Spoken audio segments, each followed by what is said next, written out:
ಪ್ರೀತಿಯ ಬೆಲೆ ಕಹಿಯೇ ಸಂಚಿಕೆ 15. ರಾಜೇಶ್ ತಂದೆ ತಾಯಿ ಮನೆ ಬಿಟ್ಟು ಹೋಗಿ ಸ್ವಲ್ಪ ದಿನ ಕಳೆದ ಮೇಲೆ ಅವನಿಗೆ ಎಲ್ಲವೂ ಶೂನ್ಯ ಎನಿಸಲು ಶುರುವಾಯಿತು. ದಿನೇ ದಿನೇ ಕಳೆದಂತೆ ಸೌಮ್ಯಳ ಯೂಟ್ಯೂಬ್ ವಿಡಿಯೋಗಳು ತುಂಬಾ ವೈರಲ್ ಆದವು. ಆಫೀಸ್ ನಲ್ಲಿ ರಾಜೇಶ್ ಮತ್ತು ಅವನ ಸ್ನೇಹಿತ ಕಿರಣ್ ಕುಳಿತಿದ್ದಾರೆ. ಕಿರಣ್ ಫೋನ್ ನಲ್ಲಿ ಸೌಮ್ಯಳ ವಿಡಿಯೋ ನೋಡುತ್ತಿದ್ದಾನೆ. ಕಿರಣ್, ರಾಜೇಶ್, ಸೌಮ್ಯರವರ ರುಚಿಯನ್ನು ಚಾನೆಲ್ ನೋಡಿದೀಯಾ? ಇವರು ಮಾಡೋ ಅಡಿಗೆ ಮಾತ್ರವಲ್ಲ, ಇವರ ಮಾತುಗಳು ಹೃದಯಕ್ಕೆ ತಟ್ಟುತ್ತವೆ. ನಿನ್ನ ವೈಫ್ ಹೆಸರು ಕೂಡ ಸೌಮ್ಯ ತಾನೆ? ಅವರು ಕೂಡ ಇಷ್ಟೇ ಪ್ರೀತಿಯಿಂದ ಇರ್ತಾರ? ರಾಜೇಶ್ ಮುಖ ಗಂಟಿಕ್ಕಿಕೊಂಡು, ಯಾರೋ ಅಡಿಗೆಯವಳು ಏನೋ ಮಾತಾಡಿದ್ರೆ ಅದನ್ನ ಯಾಕೆ ಅಷ್ಟೊಂದು ಕೇಳ್ತೀಯ ಕಿರಣ್? ಅವಳು ಕೇವಲ ಅಡಿಗೆಯವಳು ಅಷ್ಟೇ. ಕಿರಣ್, ಇಲ್ಲ ರಾಜೇಶ್, ನೀನು ತಪ್ಪು ತಿಳ್ಕೊಂಡಿದ್ಯಾ. ಇವತ್ತು ಇಡೀ ರಾಜ್ಯವೇ ಇವರ ಬಗ್ಗೆ ಮಾತಾಡ್ತಿದೆ. ಇವರ ಫ್ಯಾನ್ ಫಾಲೋಯಿಂಗ್ ನೋಡು. ಇಂತಹ ಹೆಣ್ಣು ಮಗಳು ಮನೆಯಲ್ಲಿದ್ರೆ ಆ ಮನೆಗೆ ಲಕ್ಷ್ಮಿ ಬಂದ ಹಾಗೆ. ಕಿರಣ್ ಹೋದ ಮೇಲೆ ರಾಜೇಶ್ ಅಷ್ಟಕ್ಕೆ ತಾನೇ ರಾಜೇಶ್ ಮನಸ್ಸಿನಲ್ಲಿ ಇಡೀ ಪ್ರಪಂಚವೇ ಹೊಗಳುತ್ತಿರುವ ಈ ಸೌಮ್ಯ ನನ್ನ ಮನೆಯಿಂದ ಹೊರ ಹಾಕಲ್ಪಟ್ಟ ಅದೇ ಅಸಹಾಯಕ ಹೆಣ್ಣು.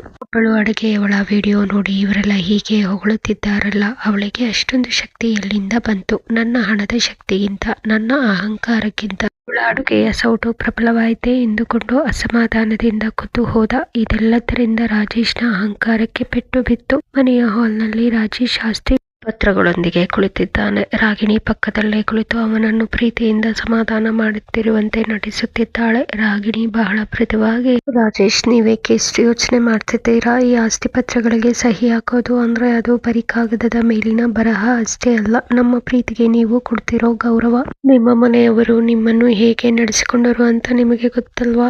ಈ ಆಸ್ತಿ ಅವರಿಗಲ್ಲ, ನಮ್ಮ ಭವಿಷ್ಯಕ್ಕೆ ಸೇರಬೇಕಿರೋದು.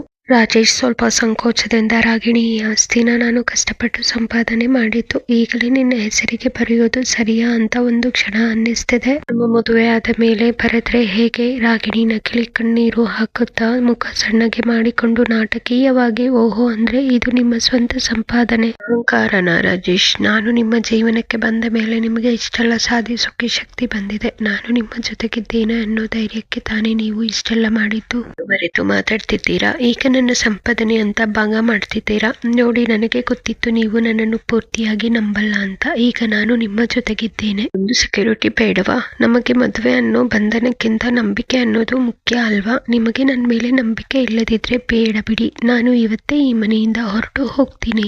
ಕಂಗಾಲಾಗಿ, ಚೇಚೆ, ಹಾಗೆಲ್ಲ ಮಾತನಾಡಬೇಡ ರಾಗಿಣಿ. ಹಾಗಲ್ಲ ರಾಗಿಣಿ, ನಾನು ಅಪ್ಪ ಅಮ್ಮನನ್ನೇ ಎದುರು ಹಾಕಿಕೊಂಡು ಈ ಆಸ್ತಿ ನಿನ್ನ ಹೆಸರಿಗೆ ಬರೆದಿದ್ದೇನೆ. ಇದು ನನ್ನ ಭವಿಷ್ಯ. ರಾಗಿಣಿ, ತಡೆದು, ನಿಮ್ಮ ಭವಿಷ್ಯದಲ್ಲಿ ನಾನಿಲ್ಲವಾ? ಮದುವೆ ಅನ್ನೋದು ನಡೆದ ಮೇಲೆಯೇ ನಿಮಗೆ ನನ್ನ ಮೇಲೆ ನಂಬಿಕೆ ಬರೋದಾ? ನೋಡಿ ರಾಜೇಶ್, ಪ್ರೀತಿ ಇರೋ ಕಡೆ ನಂದು ನಿಂದು ಅನ್ನೋ ಭಾವನೆ ಇರಬಾರದು. ಇವತ್ತು ನೀವು ಈ ಆಸ್ತಿಯನ್ನು ನನ್ನ ಹೆಸರಿಗೆ ಬರೆದರೆ ಅದು ನೀವು ನನ್ನ ಮೇಲಿಟ್ಟಿರೋ ನಂಬಿಕೆಗೆ ಸಾಕ್ಷಿ. ಇಲ್ಲದಿದ್ದರೆ ಈ ಕ್ಷಣವೇ ನಾನು ಇಲ್ಲಿಂದ ಹೋಗ್ತೇನೆ. ನಿಮ್ಮ ಸಂಪಾದನೆ ನಿಮ್ಮ ಹತ್ತಿರವೇ ಇರಲಿ. ನನಗೆ ಈ ಅಪನಂಬಿಕೆಯ ಪ್ರೀತಿ ಬೇಡ. ರಾಜೇಶ್ ಗಾಬರಿಯಾಗಿ, ರಾಗಿಣಿ, ಹಾಗೆನ್ನ ಬೇಡ. ನೀನೇ ನನ್ನ ಪ್ರಪಂಚ. ನನ್ನ ಈ ಎಲ್ಲ ಸಂಪಾದನೆಗಿಂತ ನೀನೇ ನನಗೆ ಮುಖ್ಯ. ನಿನಗೆ ನಂಬಿಕೆ ಬೇಕು ಅಂದ್ರೆ ಈಗಲೇ ಸಹಿ ಹಾಕ್ತೀನಿ. ನಿನ್ನ ಪ್ರೀತಿಗಿಂತ ನನಗೆ ಆಸ್ತಿ ಏನು ಹೆಚ್ಚಲ್ಲ. ನನ್ನ ಹೆತ್ತವರು, ನನ್ನ ಮಗ ನನ್ನನ್ನು ಬೇಡ ಅಂದ ಮೇಲೆ ನನಗಿರೋದು ನೀನೊಬ್ಬಳೆ. ನೀನು ನನ್ನ ಜೊತೆ ಇದ್ರೆ ಸಾಕು. ಈ ಆಸ್ತಿ ಪಾಸ್ತಿ ಎಲ್ಲವೂ ನನಗೆ ಧೂಳಿಗೆ ಸಮ. ರಾಜೇಶ್ ಭಾವುಕನಾಗಿ ತನ್ನ ಕಷ್ಟದ ಸಂಪಾದನೆಯ ಆಸ್ತಿ ಪತ್ರಗಳನ್ನು ಹಿಡಿದು ಹಾಕಲು ಹೋದಾಗ ಕ್ಷಣಕಾಲ ಅವನ ಕಣ್ಣುಗಳು ಮಂಜಾಗುತ್ತವೆ. ಅವನು ತನ್ನ ಫ್ಲಾಶ್ ಬ್ಯಾಕ್ ಬಗ್ಗೆ ಯೋಚಿಸುತ್ತಿದ್ದಾನೆ. ರಾಜೇಶ್ ಸುಡು ಬಿಸಿಲಿನಲ್ಲಿ ಹಿಡಿದು ಕೆಲಸಕ್ಕಾಗಿ ಅಲೆಯುತ್ತಿರುವುದು, ಹರಿದ ಚಪ್ಪಲಿ, ಬೆವರಿನಿಂದ ನೆನೆದ ಶರ್ಟ್. ಅವನು ಬಸ್ ನಿಲ್ದಾಣದಲ್ಲಿ ಕುಳಿತು ಟೀ ಕುಡಿದು ಬನ್ ತಿಂದು ನೀಗಿಸಿಕೊಳ್ಳುತ್ತಿರುವ ದೃಶ್ಯ. ಯಾರೋ ಒಬ್ಬ ಶ್ರೀಮಂತ ವ್ಯಕ್ತಿ ರಾಜೇಶನಿಗೆ ಹಣದ ವಿಷಯದಲ್ಲಿ ಅವಮಾನ ಮಾಡಿ ಹೊರ ಹಾಕುತ್ತಿರುವುದು. ರಾಜೇಶ್ ಅವಮಾನವನ್ನು ನುಂಗಿಕೊಂಡು ಕಣ್ಣೀರು ಒರೆಸಿಕೊಂಡು, ಒಂದು ದಿನ ನಾನು ಸಾಧಿಸಿ ತೋರಿಸ್ತೀನಿ ಎಂದು ದೃಢ ಸಂಕಲ್ಪ ಮಾಡುವ ಮುಖಭಾವ. ತಡ ರಾತ್ರಿಯ ಕೆಲಸ, ಕಠಿಣ ಪರಿಶ್ರಮ. ಎಲ್ಲರೂ ಮಲಗಿರುವಾಗ ರಾಜೇಶ್ ಸಣ್ಣ ದೀಪದ ಬೆಳಕಿನಲ್ಲಿ ಕಚೇರಿಯ ಫೈಲ್ಗಳನ್ನು ಪರಿಶೀಲಿಸುತ್ತಾ ಹಗಲು ರಾತ್ರಿ ಎನ್ನದೇ ದುಡಿಯುತ್ತಿರುವ ದೃಶ್ಯ. ಅವನ ಕಣ್ಣ ಕೆಳಗಿನ ಕಪ್ಪು ಕಲೆಗಳು ಅವನ ನಿದ್ರೆ ಇಲ್ಲದ ರಾತ್ರಿಗಳಿಗೆ ಸಾಕ್ಷಿ. ಕೊನೆಗೆ ರಾಜೇಶ್ ತನ್ನ ಮೊದಲ ದೊಡ್ಡ ಆಸ್ತಿಯನ್ನು ಖರೀದಿಸಿ ತಂದೆ ತಾಯಿಯ ಕಾಲಿಗೆ ನಮಸ್ಕರಿಸಿ ಆಶೀರ್ವಾದ ಪಡೆಯುತ್ತಿರುವ ಯಶಸ್ಸಿನ ಸುಂದರ ಕ್ಷಣಗಳನ್ನು ನೆನೆಸಿಕೊಂಡು ಕಾಲಭಾವುಕನಾಗುತ್ತಾನೆ. ಮತ್ತೆ ವರ್ತಮಾನಕ್ಕೆ ವಾಪಸ್ ಬಂದ ರಾಜೇಶ್ನ ಕಣ್ಣಿಂದ ಒಂದು ಹನಿ ಕಣ್ಣೀರು ಪೇಪರ್ ಮೇಲೆ ಬೀಳುತ್ತದೆ. ಅವನು ರಾಗಿಣಿಯ ಮುಖ ನೋಡುತ್ತಾನೆ. ಅವಳು ಸುಳ್ಳು ಪ್ರೀತಿಯ ನಗು ಬೀರುತ್ತಾಳೆ. ರಾಜೇಶ್ ತನ್ನಲ್ಲೇ ಮೆಲ್ಲಗೆ, ಈ ಆಸ್ತಿ ಕೇವಲ ಪೇಪರ್ ಅಲ್ಲ ರಾಗಿಣಿ, ನನ್ನ 10 ವರ್ಷಗಳ ರಕ್ತ ಮತ್ತು ಬೆವರು ಇದನ್ನೆಲ್ಲ ನಿನ್ನ ಹೆಸರಿಗೆ ಬರೆಯುತ್ತಿದ್ದೇನೆ. ಅಂದರೆ ನಾನು ನನ್ನ ಜೀವನವನ್ನೇ ನಿನ್ನ ಕೈಗಿಡುತ್ತಿದ್ದೇನೆ ಅಂತ ಅರ್ಥ.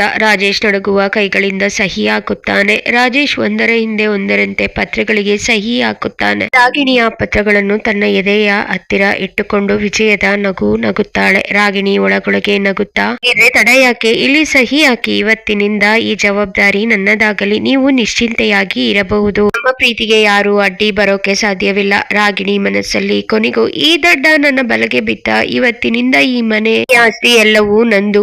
ನಿನ್ನ ಕೆಲಸ ಮುಗೀತು ರಾಜೇಶ್. ಈಗ ಶುರುವಾಗುತ್ತೆ ಅಸಲಿ ಆಟ. ಸರಿಯಾದ ಸಮಯ ನೋಡಿ ನಿನ್ನನ್ನು ನನ್ನ ಜೀವನದಿಂದ ದೂರ ಮಾಡ್ತೀನಿ. ಅದು ಸದ್ಯದಲ್ಲೇ. ರಾಜೇಶ್, ರಾಗಿಣಿ, ಈಗಲಾದರೂ ನಿನ್ನ ಮುಖದಲ್ಲಿ ನಗು ಬಂತಲ್ಲ, ಅಷ್ಟೇ ಸಾಕು. ಆಸ್ತಿ ಪತ್ರಗಳಿಗೆ ಸಹಿ.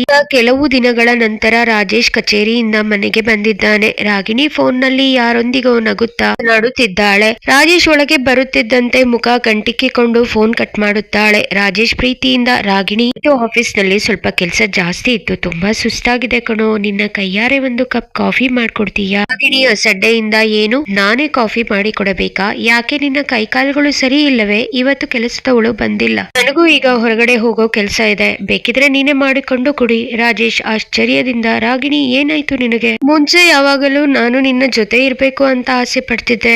ನಾನಿಲ್ಲದೆ ನೀನು ಒಂದು ನಿಮಿಷವೂ ಇರೋದಕ್ಕೆ ಆಗಲ್ಲ ಅನ್ನೋ ತರ ಆಡ್ತಿದ್ದೆ. ನಾನು ನನ್ನ ಸಂಸಾರದ ಜೊತೆ ಇರಬೇಕಾದರೆ ಸುಳ್ಳು ಹೇಳಿ ನಿನ್ನನ್ನು ಮೀಟ್ ಮಾಡೋಕೆ ಬರೋವರೆಗೂ ನೀನು ಸುಮ್ಮನಿರ್ತಿರ್ಲಿಲ್ಲ. ಈಗ ನನ್ನ ಮುಖ ನೋಡೋಕು ನಿನ್ಗೆ ಇಷ್ಟವಿಲ್ಲದ ಹಾಗೆ ಆಡ್ತಿದೀಯ. ರಾಗಿಣಿ ವ್ಯಂಗ್ಯವಾಗಿ ನಗುತ್ತಾ, ನೋಡು ರಾಜೇಶ್, ಈ ಸಲ ನನ್ಗೆ ನಿನ್ನ ಸೇವೆ ಮಾಡೋಕೆ ಸಾಧ್ಯ ಇಲ್ಲ. ನನಗೆ ನನ್ನ ಲೈಫ್ ಮುಖ್ಯ. ದಿನಪೂರ್ತಿ ನಿನ್ನನ್ನೇ ನೋಡಿಕೊಂಡು ನಾನೇನು ನಿನ್ನ ಮನೆ ಆಳಲ್ಲ. ರಾಜೇಶ್, ರಾಗಿಣಿ, ನಿನಗೋಸ್ಕರ ನಾನು ಎತ್ತವರನ್ನೇ ದೂರ ಮಾಡಿದೆ. ಇವತ್ತು ಈ ಮನೆಯಲ್ಲಿ ನಾವಿಬ್ಬರೇ ಇರೋದು. ನನಗೆ ನಿನ್ನನ್ನು ಬಿಟ್ಟರೆ ಇನ್ಯಾರು ಇದ್ದಾರೆ ಹೇಳು? ಯಾಕೆ ಹೀಗೆ ಬದಲಾದ?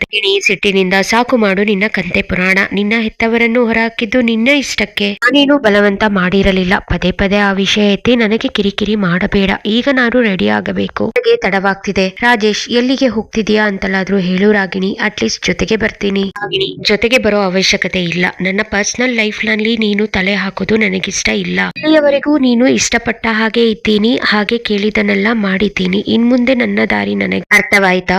ರಾಜೇಶ್ ಒಂಟಿಯಾಗಿ ಕುಳಿತಿದ್ದಾನೆ. ರಾಗಿಣಿ ಹೊರಗೆ ಹೋಗಲು ತಯಾರಾಗಿ ಬರುತ್ತಾಳೆ. ರಾಜೇಶ್ ಅವಳ ಕೈ ಹಿಡಿದು ತಡೆಯುತ್ತಾನೆ. ರಾಜೇಶ್ ಸೋತು ಹೋದ ಧ್ವನಿಯಲ್ಲಿ, ರಾಗಿಣಿ, ಒಂದೇ ಒಂದು ನಿಮಿಷ.